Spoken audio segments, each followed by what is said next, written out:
The Chiefs are going through some changes, and the cornerback isn't the only one. There's going to be a dynamic duo on both sides of the ball, and we're going to talk about Mahomes, Travis Kelce, and the inside linebackers right now.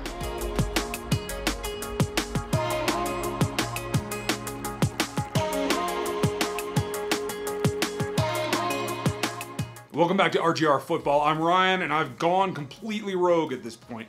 And we've talked a ton about what's been going on with the wide receivers and how this offense is going to look. Well, there's a couple other tweaks that we need to take a look. Thank you for taking your time. We appreciate it. If you are new to the channel, you just found me, hit the subscribe button and click that little bell notification so you know when I put a new video up. Now, beyond that, please make as many comments as you can. We want to have this conversation going, and I appreciate all you guys have been doing with that lately. Share with your friends, put it out on social media, and let's grow this conversation. Training camp's right around the corner. The topic today is a couple of guys. Patrick Mahomes obviously is the focal point of the offense, and we've talked about Kareem Hunt in the past couple of weeks. We've talked about the wide receivers in a couple of weeks. And now we got to talk about what's going to happen as it all comes together. And that has to do with how defenses are played in the AFC West and what the targets are going to be. And it comes down to Travis Kelce. And that's really his step into the top spot in the NFL as a tight end. The deep threats are going to take care of themselves. They're going to run some defensive priorities over the top. And it's going to force teams to kind of back off and play a little bit more. Now, there's some tendencies already within the AFC West, and that's what we're going to concentrate on. The rest of the league is a little bit haphazard, but you got to remember that in the AFC West, they have teams that don't play a whole lot of man. The most is Denver, who plays 39%, which is almost half of what the Chiefs play. We'll talk about the defense here in a minute. But the Chargers are down at 29% and 24% for Oakland, so they're going to see a lot of zone. Now, Oakland's got a new defensive coordinator in Paul Guenther, came over from Cincinnati, and they still only played like 27% man. So it's really going to, I think, remain the same in terms of man versus zone for what we see out of the Oakland defense in 2018.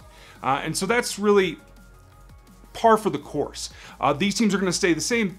There's differences in the way they attack, and that's going to have an adjustment on what Travis Kelce can do. But when you have the deep threats going over the top, whether they're in man or especially if they're in zone and they're trying to give up that ground already, it sets the table for the slot receiver and for Travis Kelce.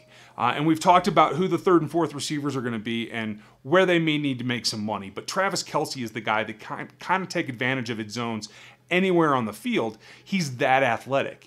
And when you talk about Denver, they like to play base. Last year, in 2017, they played 41% base. Like, I want to say it was like 6th overall in terms of base play in the league. And by the way, all these numbers are thanks to Matt Williamson from Locked On NFL, who hooked me up with some of these numbers out of Football Outsiders, and thanks to Football Outsiders as well.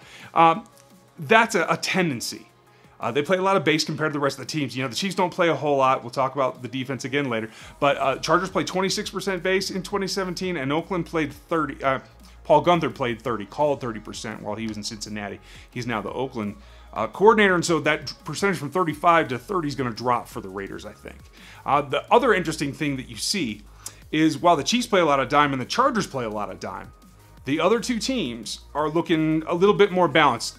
Denver's only going to be 27% in the nickel and 30% in the dime. They're pretty even in the sub packages. They still are a quote-unquote base team. Now, that allows them to get Travis Kelce on, most likely on a linebacker half the time. And it's no surprise that his biggest game of 2017, 133 yards, was against Denver. Do they have the horses to change that? I don't know.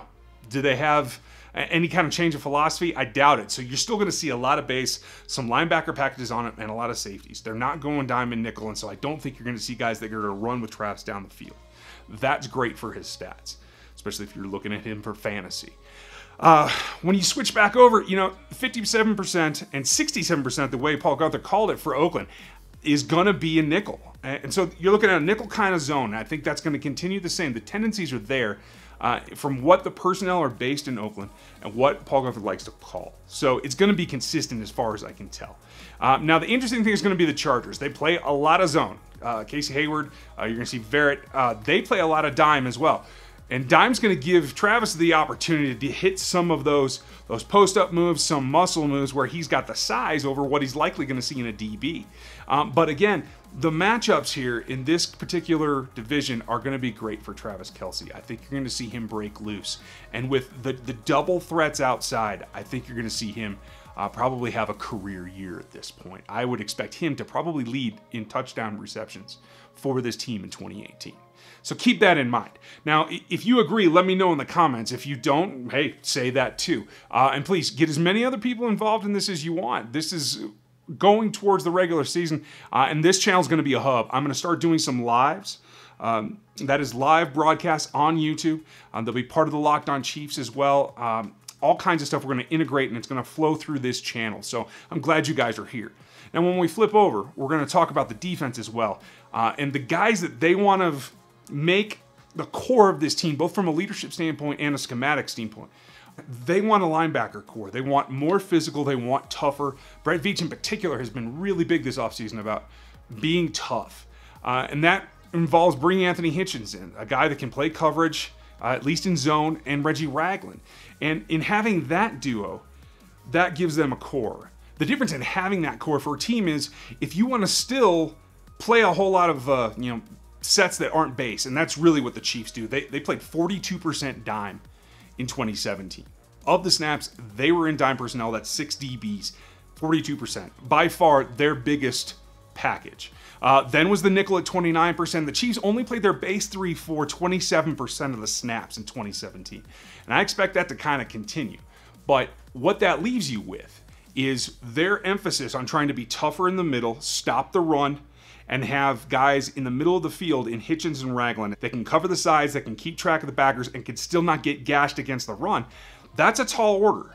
Because then you're talking, if you want to maintain your 4-man front with 2 linebackers, you're going to be a team that in 2017 played predominantly dime that's going to have to shift to predominantly nickel. And if they're going to go that direction and play more nickel, that means they're going to see more zone, in my opinion. If you're going to put more up front, you're going to have to cover more ground with one less guy, because we know they like to have the third safety, but the 6th guy out there. Now, and that's what I think they still want to do. And if they do choose to stay more dime-based, that means we're going to see some more exotic fronts. Not necessarily a 7-man front or a 6-man front, because there's only so many players to go around. If you have 6 DBs, you have 5 guys that you can put in combination. And does that mean that they go back to what they've done in the past, a single true linebacker with a 4-man front and 6 DBs? They don't seem to want to. They're emphasizing doing this 2 linebacker set. And what that means is that there's only going to be 3 other down linemen. And maybe that's exactly what they want. Maybe that's why they're going for guys like Tino Passanio and Breland Speaks, who are bigger, who can play DNs that can hold up against the run on their own if there's only 3 of them. You're going to see Chris Jones be a penetrator. That's what he does best. If you're talking Houston, Jones, and X, Tano, Breland, maybe Ford, and then you have the 2 linebackers. That's a pretty thin front that's begging to get run on again. So I think that's kind of difficult. And what it's going to bring down is, I think in the end they're gonna mix and match. And I think this is going to be a team that's going to play a little bit less dime than it did and a little bit more nickel, but they're going to vary those fronts. And I think that's good. I think that allows them to be aggressive, and I think that turns this defense into a monster. So if you agree, let me know.